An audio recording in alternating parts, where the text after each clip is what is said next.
Do you want me to do that one? Yeah, you did this. So we looked at the data and it's how much people owe, how long they've owed it, how old they are. And what we discovered is that $10,000 is just not enough help for enough people.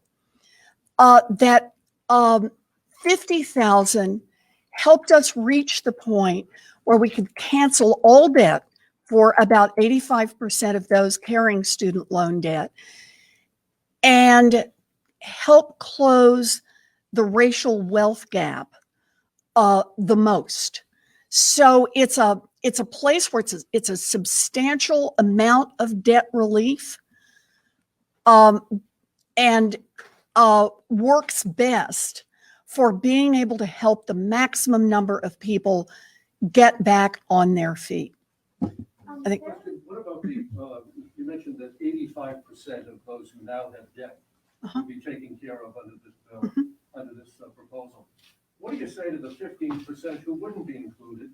And what do you say to all of those who have paid off their debt? Well, let's do. They paid off their debt and now they're seeing other people get off without paying it. Right. And what message does this send to all future students who take on debt? Doesn't it send a message that you're not going to really have to pay this off because we'll let you walk away from it? So let me start with the first part of your question. If I leave any part out, you can remind me. But on the 15%, many of these are higher income. Someone who's a plastic surgeon, for example, may have taken out a lot of student loan debt, but has a lot of capacity to repay the student loan debt. For those who don't, going through bankruptcy and changing the rules in the Department of Education so that they can cancel student loan debt as part of the bankruptcy process if they show that they are otherwise unable to pay, permits a more handcrafted approach for the smaller number of people who have very high debt loads and very low incomes.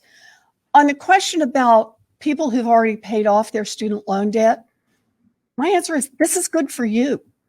Student loan debt is holding back our economy. Our economy would do better if all of the people who have student loan debt were able to get out and start their own small businesses, able to buy homes, able to take jobs in public service, things that are denied to them when they're struggling with a load of debt. So overall, it's like everything else we do. I invest in public roads in South Dakota. I don't drive on them, but I invest in them because I understand that having an interstate highway system is part of how we make this country work for everyone. We try to create opportunity for everyone. And that ultimately that investment is what redounds to the benefit of everyone.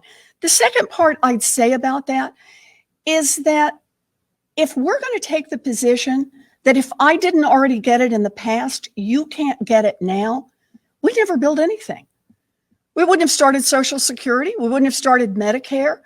The whole notion is we're trying to move in that direction where young people can get an education without actually putting their entire future on the line, without, as Congresswoman Pressley said, having to pay one full mortgage before they're dead flat broke and can start trying to build up some wealth to buy a home and save for their retirements. We're trying to move in that direction. Canceling student loan debt is the first step. The second step is making college debt-free for any student who wants it.